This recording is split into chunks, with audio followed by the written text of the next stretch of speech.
Andre, how are you? Hey, you're on camera. I know, I'm sweating. Are you sweating? A little. First way? First way.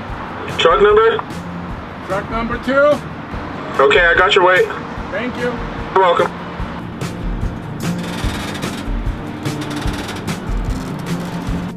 Wiggle yourself. Oh, you want me to play with nature? See that? Okay, so that is better. Yes. Whoa, not that much. You may have to ride back there in the hood and give us ballast. I'll hold on to the bull's horns. Okay guys, we pulled over on the side of the highway because the trailer was swaying a little bit too much.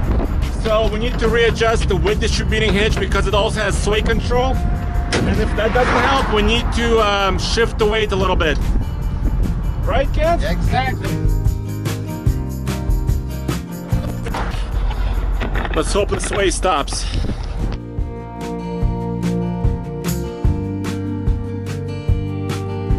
Howdy folks, Nathan Adlin here at the Fast Lane Truck, and I'm with Ken with MrTruck.com. and we have a very special Super Ike Gauntlet for you. Now, the Super Ike Gauntlet is basically maximum load on a truck going up and over our obstacle, the Ike Gauntlet.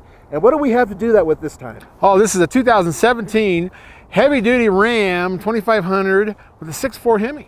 6.4 HEMI, so it's not a diesel. No, and it's a tradesman, so it's a work truck. It's like the base entry-level truck. That's right, you guys asked for it and you're gonna get it because this is exactly what some of you wanted. Naturally aspirated engine, not a diesel, and having basically an affordable truck for hard work. And coming up next, we're gonna hit the hill.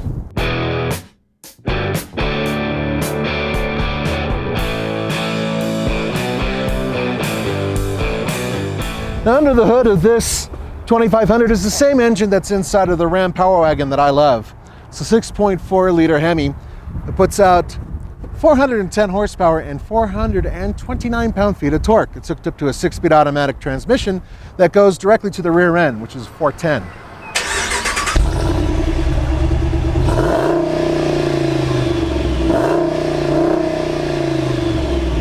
On our Super Ike today with the Ram Tradesman, we are maxed out on everything.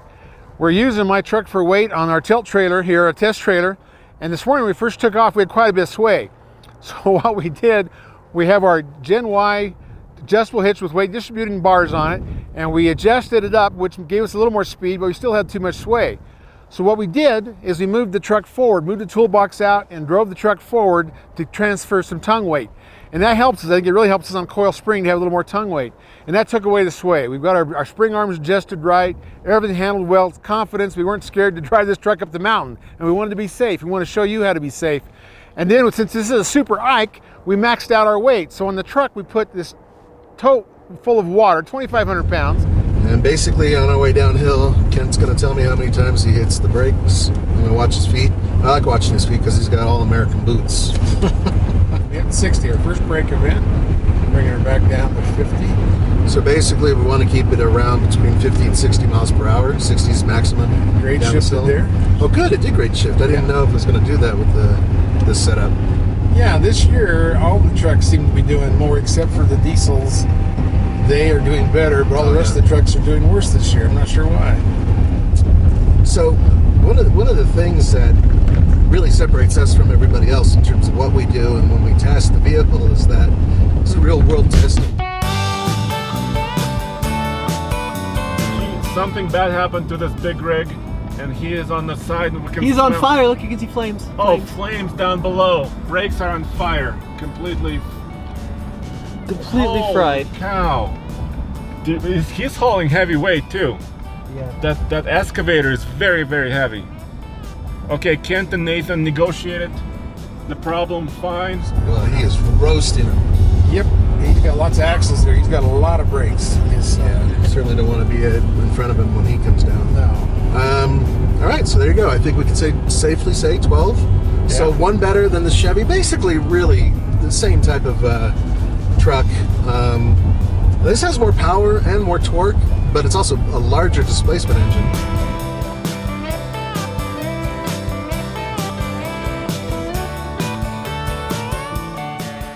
Okay, I'm 4. I got to get to 35. We might make it. Yeah, I was right under like 33 with the Chevy yesterday. There I am. Oh, it's going to be make it. That extra power helps. And we go. All right, we're 0 mile per gallon right now. We're reset. now. I don't know if you guys can see with the cameras we have set up, but we're going through a bank of smoke. That's because the guy ahead of us is about to lose, if he hasn't already, his head gasket. And he is smoking up the entire road. My concern is that he'll die in the right lane, and we're going to be stuck in this right lane for a majority of this trip. Let's see, this thing's maximum payload, 3990. Towing is 16,320 pounds. GVWR is 10,000 pounds, and the GCWR, 22,800 pounds. And So we're a couple thousand under that on our yeah, combined. we are. Now on this Ram 2500 Tradesman, this has rear coils, and this squatted 3.5 inches. This truck actually empty was a pretty rough riding truck. Of course, it tamed it out putting the load on it. Typical of a basic truck, 2-wheel drive.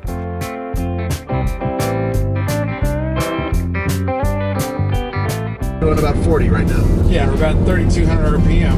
We're in tow haul mode, so there we There go. it Now we goes. picked up some RPMs. They're 5,500. I wish I knew which gear it was. This base model work truck doesn't show you the individual gears No. like the higher end. I really wish it trucks. would show you. Yeah, it's interesting to know because it feels to me like we're almost in second gear, but we're probably in third. Yeah, but we're definitely, RPM is almost between 55 and 5,700 100 RPM.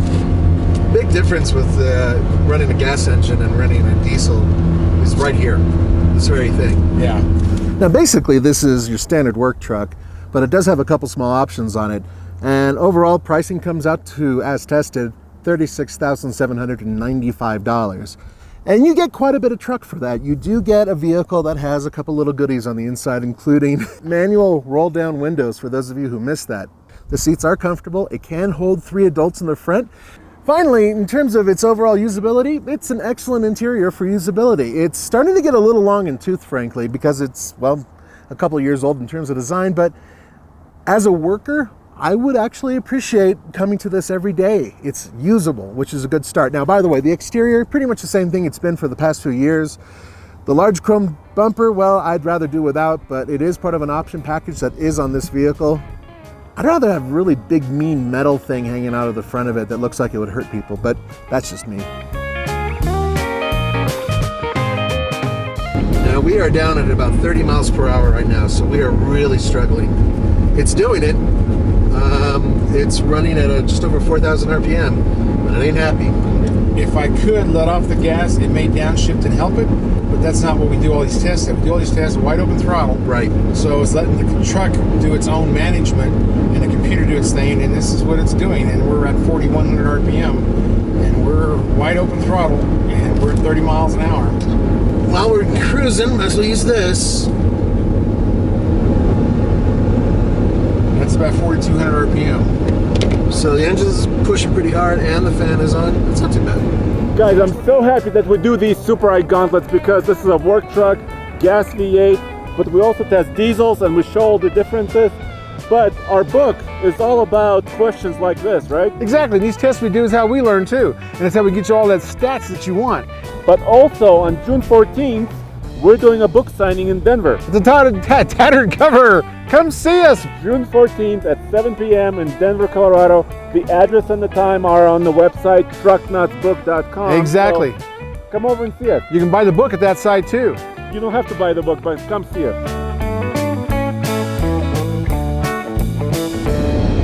I don't think we're going to beat 13 minutes at this rate. Yeah, I did make 60 in the first 2 miles. I was off to a good start. Almost there. And stop. 13 minutes and 20 seconds. We dropped down to 2.9 miles per gallon. 2.9 mpg.